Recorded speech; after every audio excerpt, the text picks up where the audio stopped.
Yes proceed. Mister justice, ఈయన ఒక corporator, 17,000 మందికి రిప్రజెంటేటివ్. ప్రజలను తన కన్న బిడ్డల్లా చూసుకోవాల్సిన ఇతను తన కన్న బిడ్డల్నే తినే కాలనాగలా తయారయ్యాడు. పూజిత అనే అమ్మాయిని అతి కిరాతకంగా అతి దారుణంగా మానభంగం చేసిన నిందితుడితను.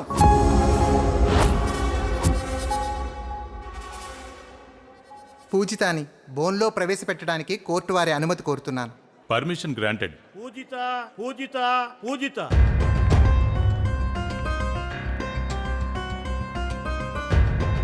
అమ్మ పూజిత, మీకు జరిగిన అన్యాయాన్ని కోర్టు వారికి సవినీయంగా విన్నవించుకోండి. అతను నన్ను రేప్ చేశాడు your.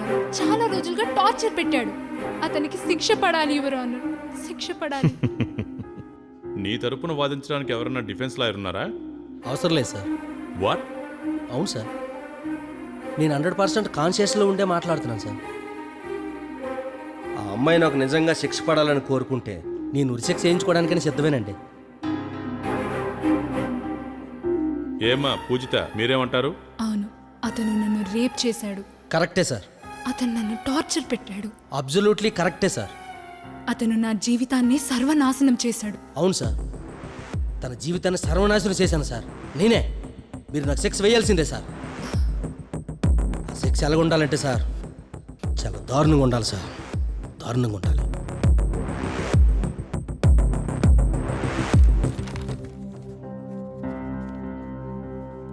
The court is adjoint.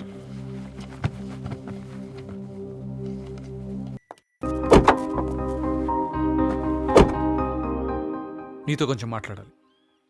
పోనీ. పూజిత, మీరు పీకే మీద ఫేక్ కేసు ఎందుకు పెట్టారు? ఫేక్ కేసు ఏంటి? రేప్ చేశానని తనే ఒప్పుకున్నాడుగా. తన దగ్గర మీ ఫోన్ నెంబర్ ఉంది. తను మీకు కూడా మిస్డ్ కాల్ ఇచ్చాడు. So what? మీరు కోర్టులో సబ్మిట్ చేసిన డాక్టర్ సర్టిఫికేట్ ఫేక్ అని ఆ డాక్టరే ఒప్పుకున్నాడు.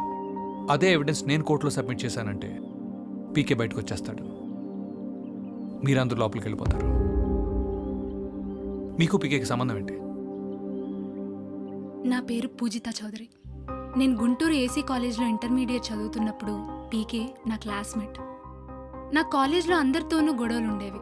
అందుకే నన్ను పెద్దగా ఎవరూ ఇష్టపడేవాళ్ళు కాదు. కానీ పీకే ఒక్కడే నాతో స్నేహం చేసేవాడు. నేనంటే తనకి చాలా అభిమానం. ఒకసారి మాకు సెకండ్ ఇయర్ ఎగ్జామినేషన్స్ జరుగుతున్నప్పుడు నేను కాపీ కొడుతూ స్క్వాడ్కి దొరికిపోయాను. అప్పుడు నాకు బదులుగా ఆ తప్పును తన మీద వేసుకుని పీకే డీబార్ అయ్యాడు. అప్పుడు అనిపించింది, నా కోసం ఇంత చేశాడంటే పీకే నన్ను లవ్ చేస్తున్నాడేమోనని. ఆ మరుసటి రోజు అందరి ముందు పీకేకి ప్రపోజ్ చేశాను. కానీ అతను నన్ను రిజెక్ట్ చేశాడు. పైగా నన్నెప్పుడు ఆ ఉద్దేశంతో చూడలేదు, ఎప్పటికీ నన్ను ఒక బెస్ట్ ఫ్రెండ్గానే చూశానన్నాడు. అది నేను చాలా అవమానంగా ఫీల్ అయ్యాను. అందుకే మేయర్ వాళ్లతో చేతులు కలిపి తన మీద కక్ష సాధించాలనుకున్నాను. అందుకే ఈ కేసు ఫైల్ చేశాను. కానీ వాడు... మీకు మేయర్ ఎలా తెలుసు?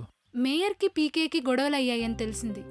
అందుకే మేయర్తో కలిసి ఇదంతా ప్లాన్ చేశాను. తప్పు చేసావు పూజిత. మేయర్ నీ అమాయకత్వాన్ని వాడుకొని పీకే మీద కక్ష సాధించాలని ఇవన్నీ చేశాడు. పీకే అంత మంచివాడు కాకపోతే నువ్వు కోర్టులో చెప్పిన ప్రతిదానికి ఒప్పుకొని జైలుకి వెళ్ళడానికి సిద్ధపడతాడు. ఇప్పటికైనా ఆలోచించు. పీకే నిన్ను ఎంత అభిమానిస్తున్నాడో తెలుసుకో.